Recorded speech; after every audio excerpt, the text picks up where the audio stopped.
Hi there, how are you?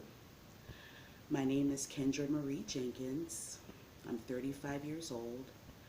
I currently reside in northern Arizona and I struggle with autism.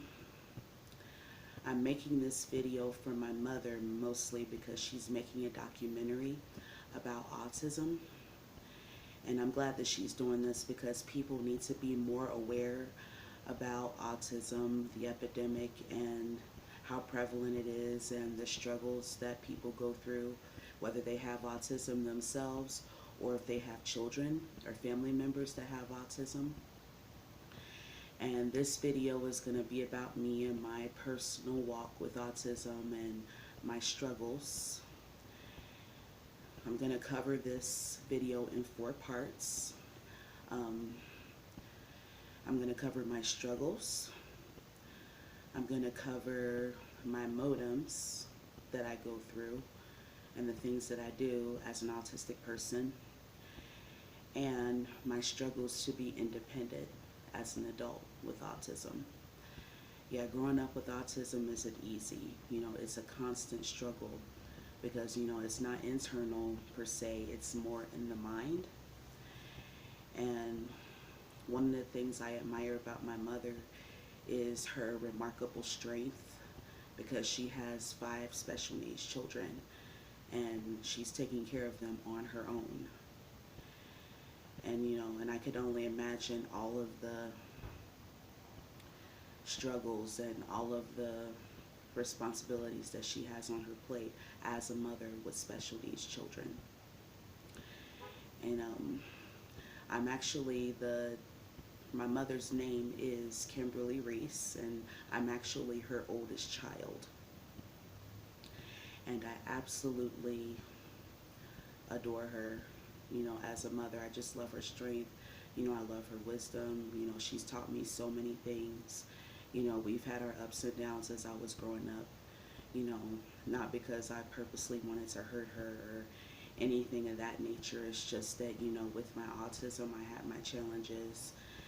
And, and being a mother with children with autism, it's hard. It's not easy at all, to have children with autism, and even having autism. It's hard because the people around you may not understand you. And I just absolutely love the fact that I see a lot of companies in corporate America employing people with special needs, like Walmart, these fast food places, things of that nature.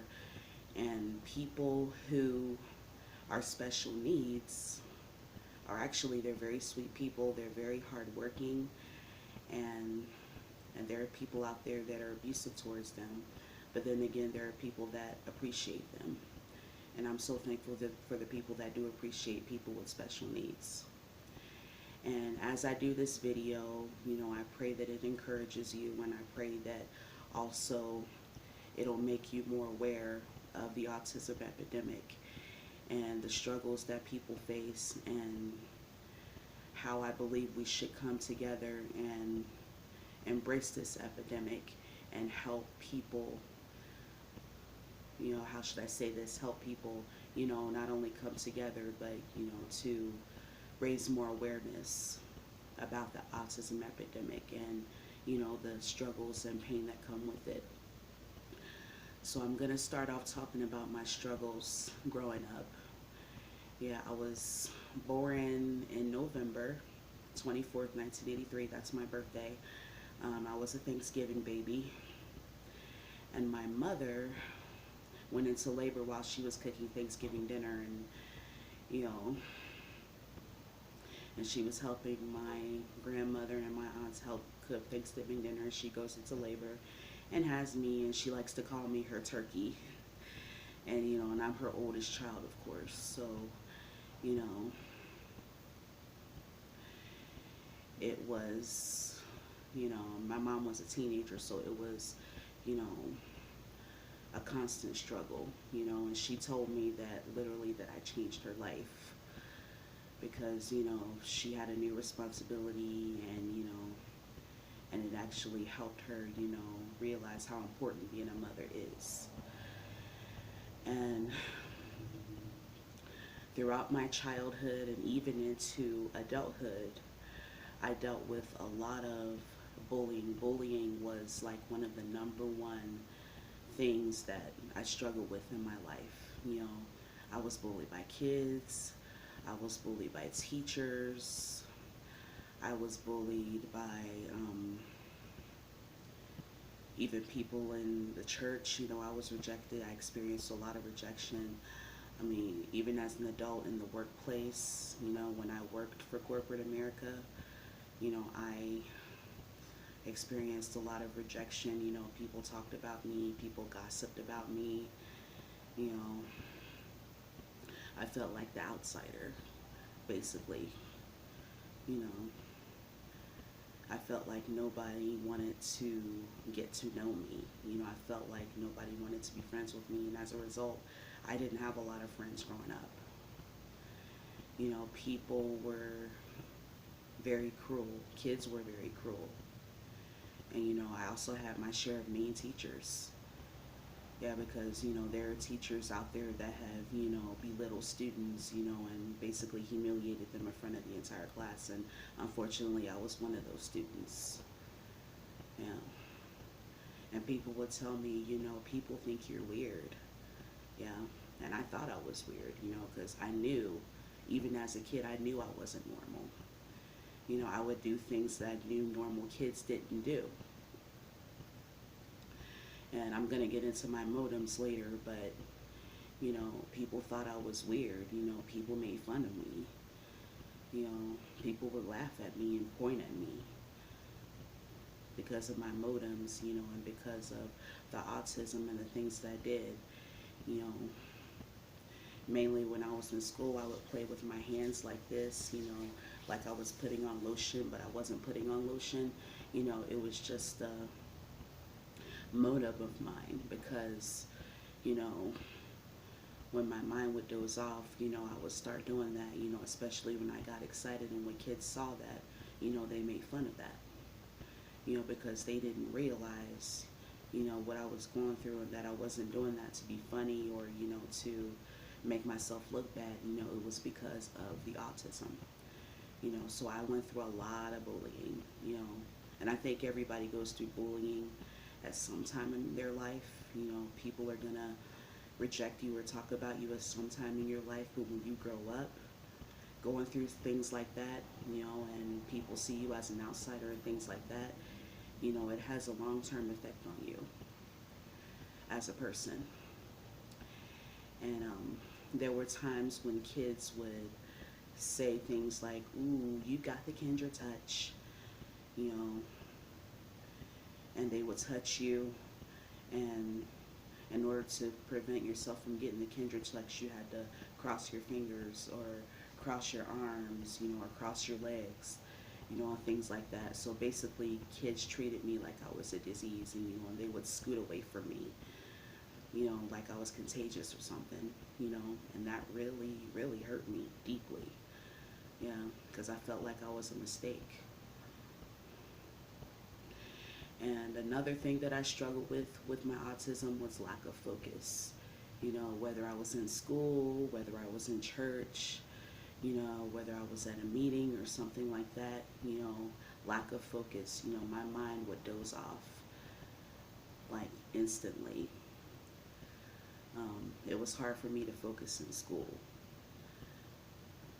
Yeah, because, especially like if I got bored, my mind would doze off immediately, and I couldn't really comprehend or hear what the teacher was saying because I was so lacking focus.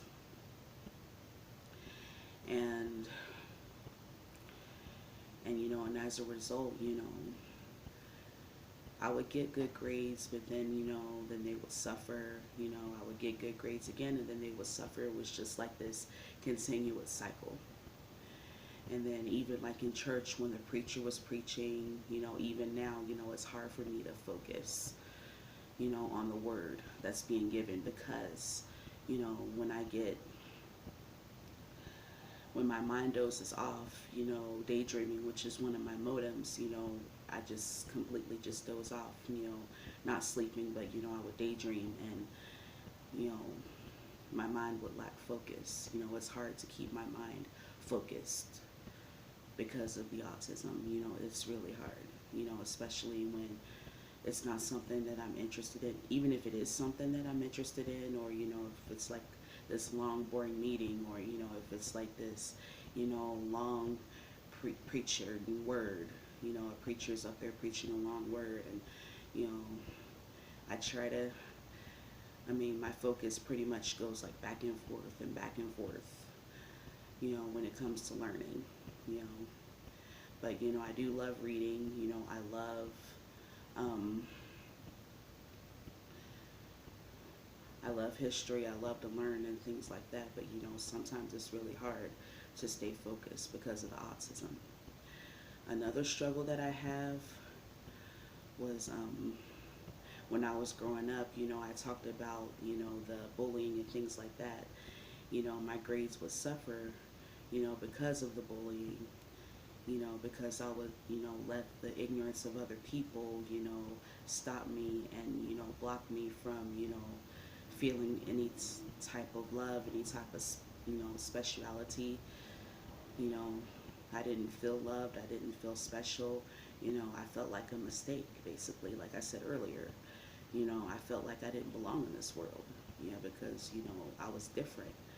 I realized I was different from other kids, and, nobody wanted to accept my difference. So when I was in my early 20s, I went through a really hard period of depression. And I would have these crying spells in the middle of the night when I was in bed. I couldn't sleep because I would have these memories, these thoughts in my head, racing in my head. It was like somebody turning a radio receiver in my head, and just, jumping from one thought to the next, one thought to the next, one negative thought to the next. And, and then before I knew it, I was crying. I would toss and turn, and I wouldn't sleep at all. And I would wake up cranky because I didn't get enough sleep because of the negative thoughts racing through my head and the crying spells in the middle of the night. And, and it was hard. I had suicidal thoughts. I never attempted suicide, thank God, but I had many suicidal thoughts. I had many thoughts of how I was going to take my own life because, I was severely depressed. I really did not want to live, because like I said before, I felt like a mistake. I felt like I didn't belong in this world. I felt like I had no purpose here. And, I tried going to therapy. I even tried Zoloft, which is an antidepressant, and all that gave me was bad side effects. It would keep me up at night. I would lose my hair, and,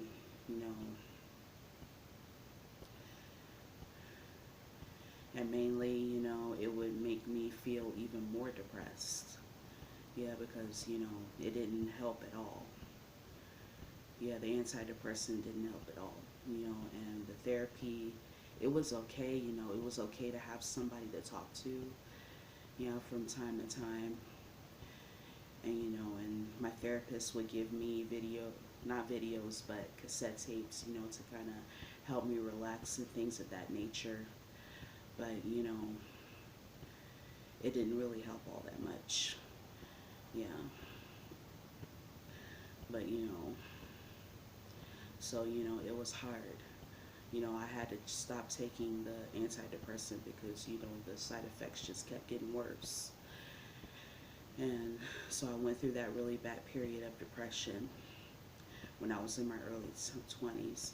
And I felt like basically growing up, I felt like I was kind of being brushed off, because the reason why is because when it comes to autism, it's more prevalent in boys than it is in girls.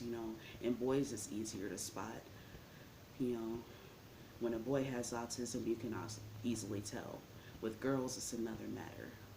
Yeah, so, Nobody really believed I had autism, although I knew I had it. People would kind of brush it off and say, no, I don't really believe you have autism, but I did have it. Because, it's so hard to spot it in girls. You know, it can be frustrating. When you're trying to get a point across and, and you're trying to tell somebody something and they don't want to listen, that can be very, effective in a negative way, So, as a girl, growing up, I felt like I was being brushed off when it came to my autism. So, I didn't really get any type of help for it when I was growing up. Both of my brothers, two younger brothers, have autism, and they got the help that they needed, but I didn't really get the help that I needed, because nobody really believed that I had the autism. The signs were there, but, you know, some of the signs, a little bit of sign was there, but, I felt like I kind of got brushed off. Even though I tried to tell people, yes, I have autism, I got brushed off because I'm a girl. And, it's more prevalent in boys, but if you believe a girl has autism, then don't brush it off.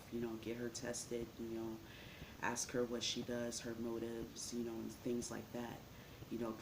Pay close attention to your daughter.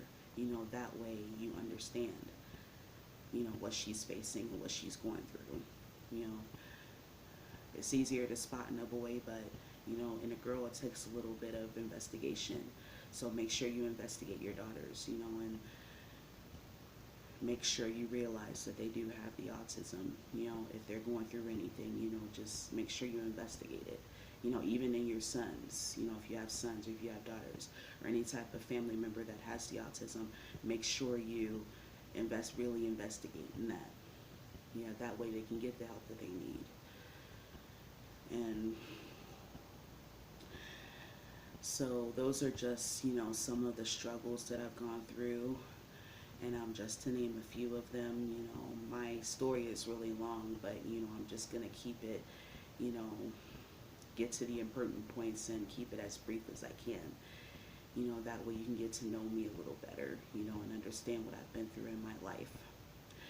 Well, next I'm going to go into my modems, which I have a lot of, things that I do, that as a result of the autism.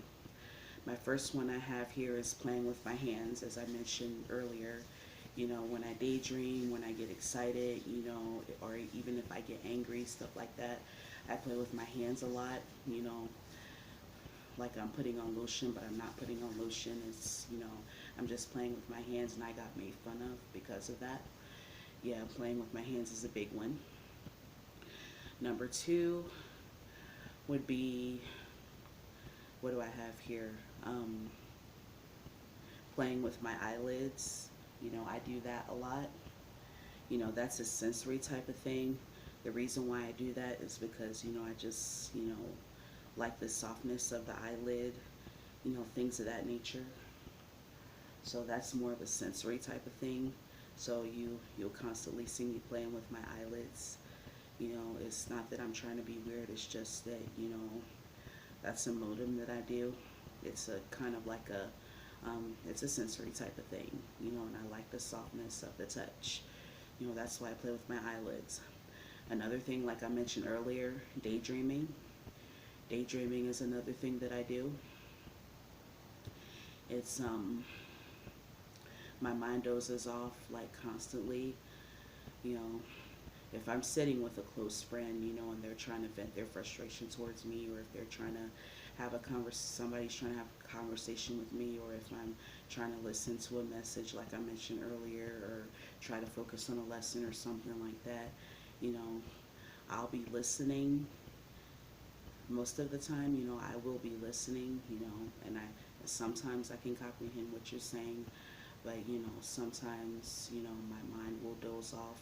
My mind will go in and out, and and I don't comprehend everything, so, daydreaming, was one of my obstacles growing up. It was because it was hard for me to stay focused, like I mentioned earlier. Clicking my tongue, I do that a lot. especially when I'm in my own little world. I start clicking my tongue, making these noises with my mouth, things like that. It's just a autistic habit of mine, clicking my tongue. Another one is loud noise. I cannot stand loud noises. You know, even though, like when I'm in church and the speaker is extremely loud, I can't sit in the front. I have to sit in the back. Yeah, because my ears can't take that loud noise. My ears can only take so much noise. And and it said, even if somebody's loud, I get scared like easily, very easily. If somebody comes up behind me and says boo, I jump and I'll maybe even scream because I get extremely scared, very easily. And and if there's a noise that's way too loud, like a loudspeaker, for instance, if it's extremely loud, then I have to sit in the back, because my ears can't take it. But I will put on headphones, because I love music, so I will put on headphones, and sometimes, when it comes to headphones, if they're not loud enough for me, I will turn them up a little bit, but, but I can't have it blasting, because I realized that my ears are really tender and they can't handle that, so as an autistic person, I can't handle too much loud noise. I have to have peace and quiet a lot of the times. And, and when you work with a lot of kids like I do, sometimes that's difficult. But, if they're off playing on the playground and I'm watching them or something like that, then, that's another story. But, if they scream all of a sudden, ah, or popping up balloons, I cannot stand the popping up balloons, especially near me, because that scares me to death. Yeah, so I can't handle a lot of loud noise, as an autistic person. Okay. Talking to myself, that's another thing that I do as an autistic person. Talking to myself constantly. Either I'm just having this deep conversation with myself, or because I'm in my own little world, or I like to recite lines to TV shows and movies, things like that. I'll repeat that stuff over and over again. Talking to myself, that's another thing that I do as an autistic person. Another thing is repeating things over and over and over again. And throughout this video, I've probably been doing that. I will repeat things over and over again. Whether it be talking or whether it be doing things. Sometimes my mom growing up would tell me to stop doing something, and then I would do it again. I would do things over and over again, not because I was constantly trying to, irritate her or anything like that. It's just a trait of autism. Sometimes people will do things over and over again, or say things over and over again. I'm not sure why, it's just how our brain works. Okay, staring at people was another thing that I did as a kid, especially, and even now, I'm trying to be careful of that, because I have the tendency to stare at people. Not that I'm trying to make them feel uncomfortable or anything like that. It's just that, if something grabs my attention, or someone grabs my attention, or, if it's somebody that I care about, sometimes I constantly stare at people, and believe it or not, that makes people feel uncomfortable, and the funny thing is, as an autistic person, you don't like people staring at you. When I was in therapy, I told my therapist, I was like, yeah, it's hard for me to let you look at me. I felt uncomfortable with her looking at me, but yet, as an autistic person, I would stare at people. And so that's another autistic trait is, we tend to stare at people sometimes. And I got bullied because of that too, because I would stare at people, other kids, especially if it was somebody that I admired or I liked, I would stare at them constantly, you know, and that would upset people, which upset me. Okay, autistic people, we also have the tendency to be fixated on certain things. Um, when it came to certain things, if it's like a TV show or if it's like a movie, or if it's like a picture that we're looking at or something like that, sometimes we tend to get fixated on it. And one of my brothers, especially if there's something that he's looking at, if he's looking at a picture or something like that, sometimes he'll constantly tap on it, you know, and open his mouth like, yeah, because the reason why is because he's being fixated on it. And when it comes to me, if it comes to like one of my favorite movies or one of my favorite TV shows or something like that, or if I'm looking at a picture, I get fixated on it too. If I'm watching a movie and there's a certain scene that I like, I'll take the remote and I'll rewind it, so I can watch it over and over again, because I'm fixated on it. Being fixated on certain things, that's an autistic trait. Okay, another thing is isolation, just cutting people off. That's something that I've struggled with growing up, because I was constantly bullied and rejected, not only because of that, because, autistic people, and even I'm also an introvert, which I should have mentioned earlier. I'm also an introvert. So, sometimes, we separate ourselves from people constantly a lot because, you know, we just want to be alone. We just want to be left alone. So sometimes I put my earphones on a lot, and I'll listen to music on my cell phone, or watch a video or something. Or, if I do sit with people, I always sit very quietly, and look down at my plate. For instance, if we're having like a meal together or something like that, I'll just constantly look at my plate. If somebody talks to me, I'll look up at them for a minute and then I'll put my head back down. Yeah, because, as I mentioned earlier, one of the things as an autistic person, we tend to stare at people, and I don't, you know, and I don't want to make anybody feel uncomfortable, so I try my hardest, to just, keep my head down on my plate, or if I'm in school or something, I'll just keep my head in my book, and try not to stare at somebody. Yeah, because, I'll look up and I just the tendency I do is just go back and forth and back and forth.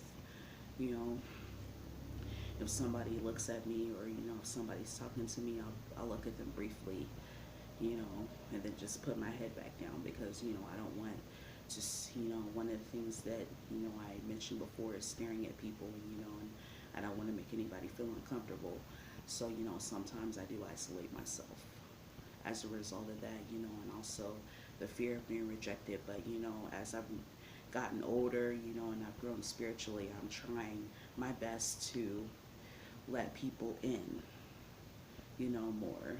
I don't have a lot of friends. I still don't have a lot of friends. I have a few close friends that I can count on one hand. Yeah, I have a lot of acquaintances, but, true close friends, you can only count on one hand. Yeah. The people that are rooted in your life, that's the type of people you want to hold on to. Okay? Another autistic trait is eating the same things over and over again. As autistic people, we become very anxious when it comes to trying new things. We don't like to try new things, especially when it comes to food.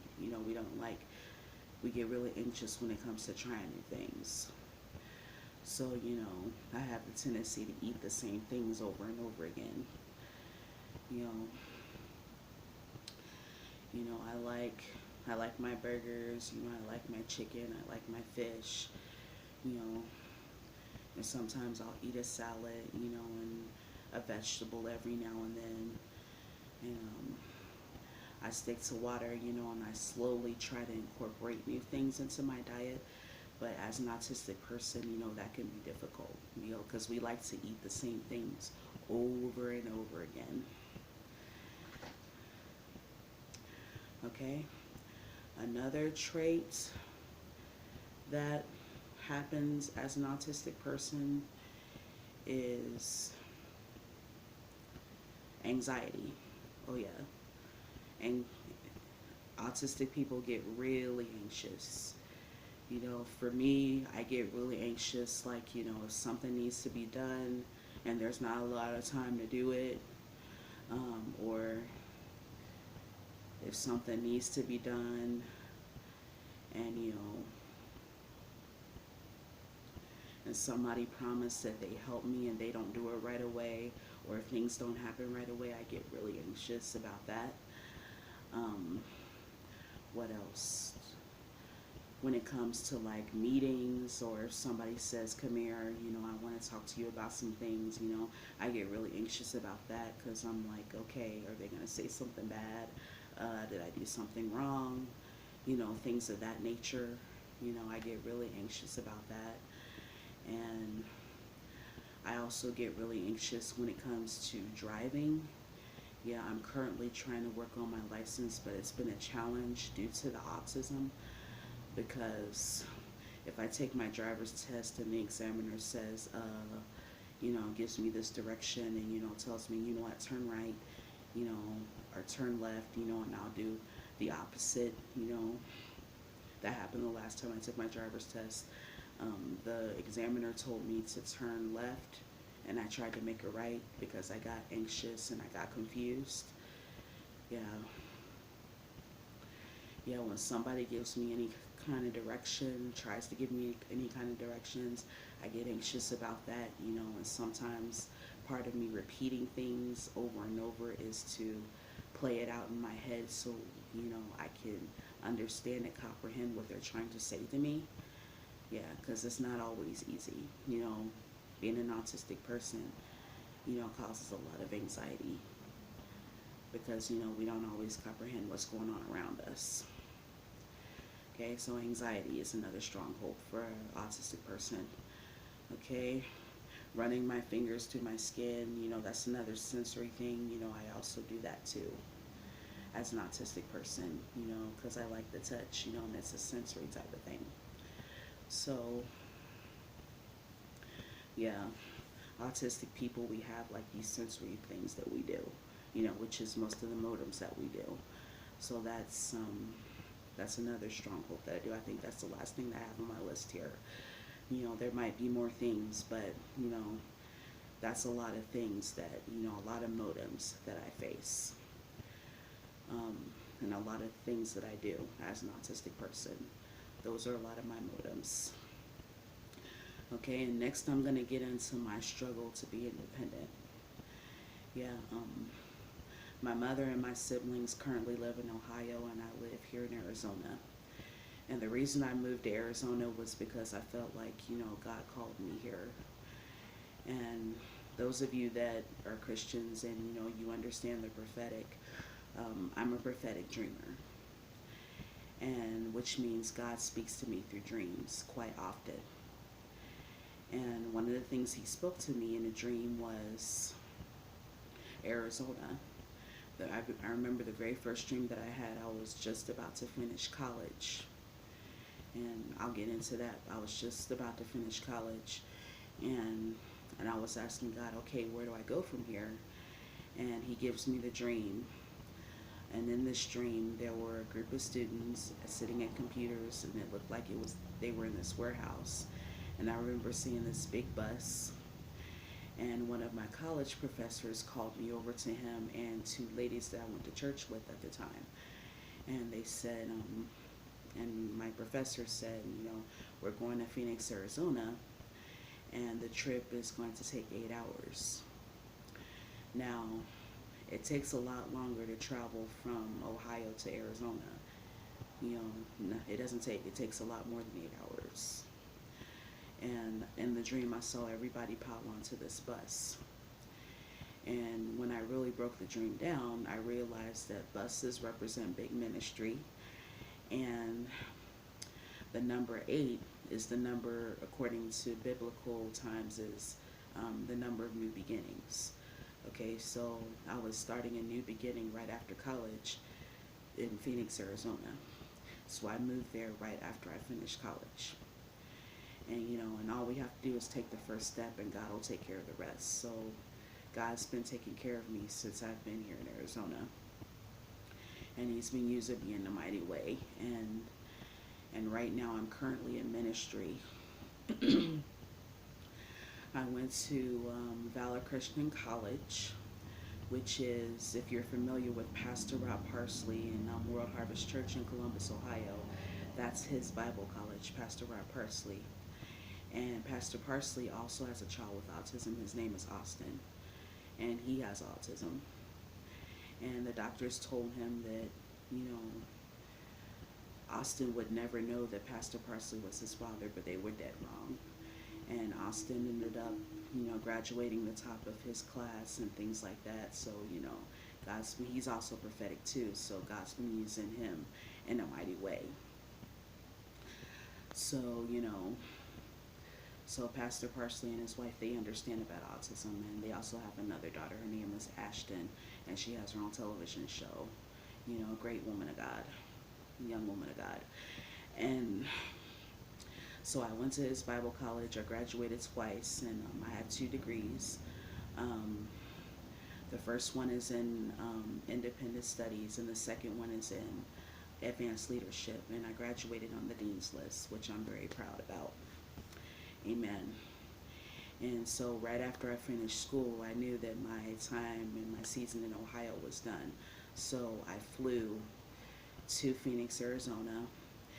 And the reason God had me live in Phoenix first was because He was doing some internal work in me. Phoenix was my wilderness. We understand the story about the children of Israel and how God delivered them out of Egypt. They had to go through the wilderness for 40 years, and then they entered into the promised land. Well, God was kind of doing that with me as well. Ohio was my Egypt because that was where I was born and raised, and a lot of the turmoil and stuff that I went through happened in Ohio. God takes me out of Ohio, brings me into Phoenix, and Phoenix was my wilderness. And the reason Phoenix was my wilderness, not just because it's so hot, that's not the main reason, but He was doing an internal work in me. There were a lot of things that I had to let go of, chains that needed to be broken, soul wounds that needed to be healed, and I'm still healing. I'm not going to sit here and lie and say I have it all together. But, there's still things that, God's healing in me, and I've come a long way, but I'm still not done. God's still doing a lot in me. But, He had me in Phoenix for 2 years, and I'm telling you, it was painful and it was ugly. A lot of the things that I had to go through in Phoenix, was to let go of some things, let go of the past, let go of, all the pain that I had faced. I should do another video on my testimony, but there was a lot that I had to go through in order to, a lot of healing that needed to take place before I could move forward into ministry. And now I'm currently working in Joseph City, Arizona at a children's home called Naomi House. And it's a home full of abused and neglected Native American children. And, because when I first moved to Phoenix, God, I felt like He was really tugging on my heart for the Native American people. So that's why I'm working at this home. Because, these children, there's a lot of strongholds on the reservations, and Native American children go through abuse at an alarming rate. So they need the love of Jesus Christ. They need the compassion and love and the word. They need that assurance that they are loved and that they have a Heavenly Father that loves them. Not just children, but the adults as well. Yeah, because the Native American community has been under oppression for years. So, and I believe, as a person, with a big heart, and as a person with a pure heart and a heart of gold.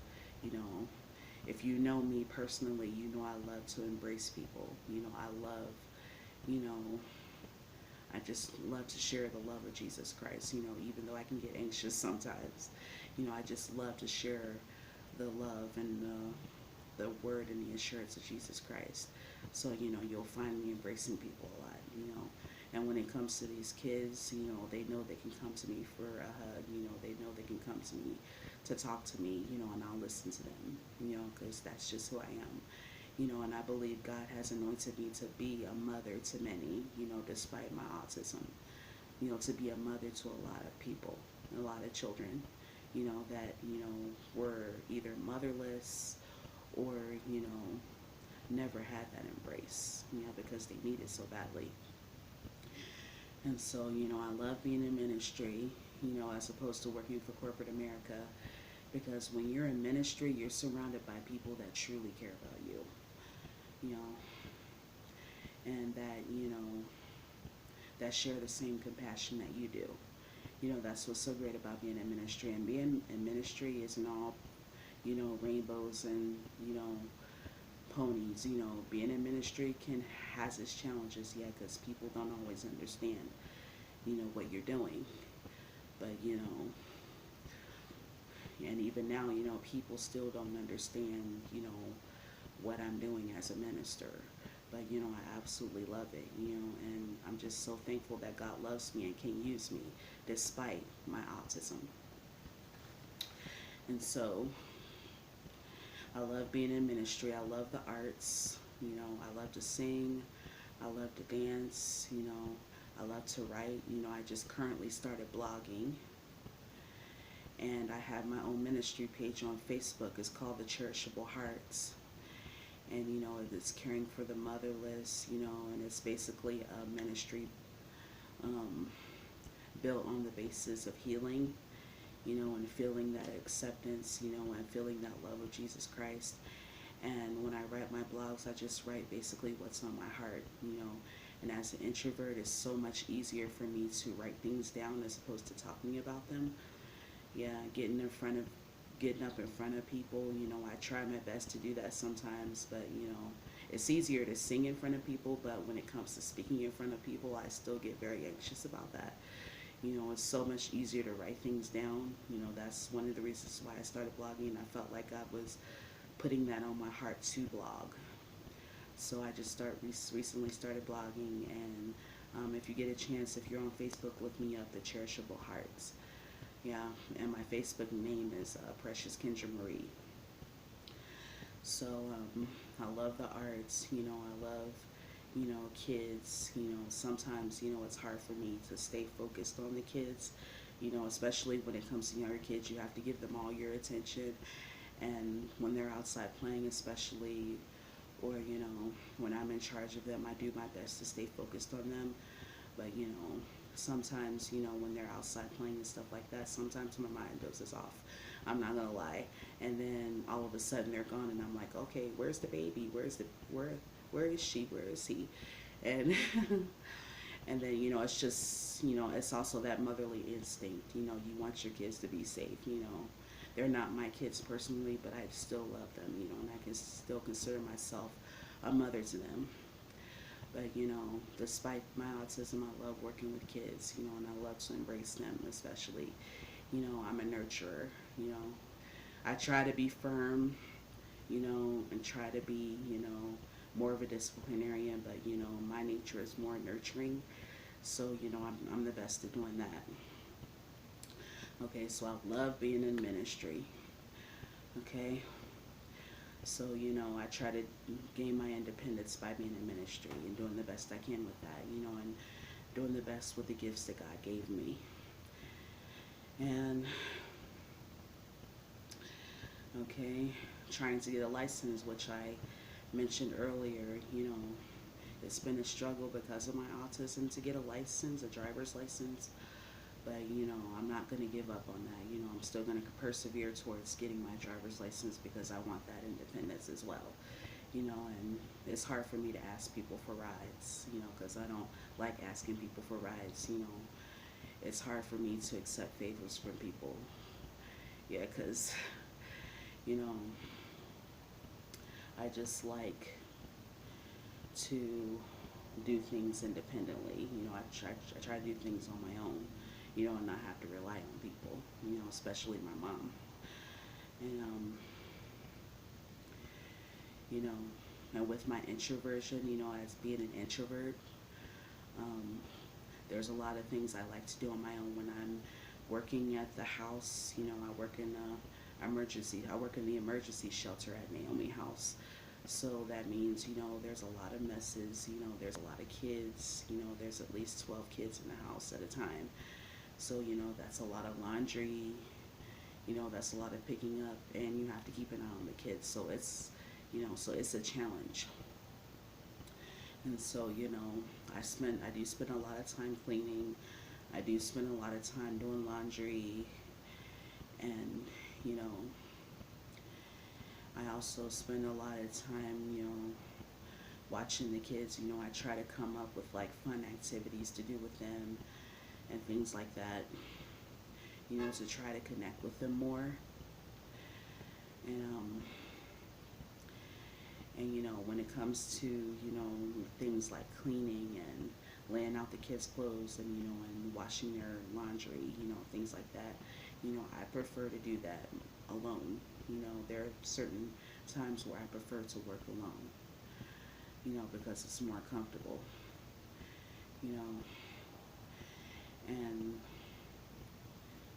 when it comes to other people, trying to help me do those things, I appreciate the help, but at the same time, it can be a little, nerve-wracking because they don't do things the way you do, and everybody has their own agendas, so, it can be hard, you know. So sometimes, I prefer to go solo when it comes to working on certain things. But, when it comes to the kids, I can do that solo, you know. Sometimes I prefer, depending on how small the group is, I can do it solo. But, at the same time, if there's a big group of kids, I get overwhelmed. So, it's good to have some help from time to time when it comes to a large group of kids. As much as I love them, and as much as I appreciate them and as much as I love being around them, it could be a challenge to do it by yourself when you have a big group of kids. And if you work in child care of any sort, you know what I'm talking about. And I work with foster kids, so, that's a challenge in itself because, they're high-risk kids. They come from alcoholic and drug-addicted parents, and, you know, they also have other strongholds. So, it can be a challenge. That's why I spend so much time in prayer. That's why I spend so much time in worship. I love spending time in worship. I love music. So, that's one of the things I love to do, to keep, my strength and my faith in God high, is spending a lot of time with Him. And I believe that's one of the main things that's actually gotten me through a lot of depression and a lot of hard times, and that's the thing that keeps me going, as an autistic person, who's works in ministry, is my faith and my trust in God, just keeping that strength alive. Because, the more we lean on Him, and lean not on our own understanding, but in all their ways acknowledge Him and He directs our path. That's one of my favorite scriptures. We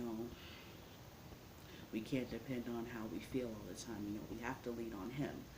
Otherwise, we're going to be trying to do it by our own strength, we're going to fail. But, we need Him. We need Him close to our hearts. That way, we have that strength and we have that reassurance, and, He'll pull us through those strongholds. And, and I'm just so thankful, I'm thankful for the staff in Naomi House, I'm thankful, that I work with people that care about me, and I've grown close to, some of the people that I've worked with because, we connect on a spiritual level. And I'm so thankful to God for putting people like that in my life. You need people like that in your life, people that you connect with. That way, you can draw strength from them, and that they can encourage you and you can encourage them. You know, the love and the giving can go, back and forth. Yeah, because, you connect with them. It's very important that you find people that you connect with, and that, people that, understand the battles that you're facing and things like that.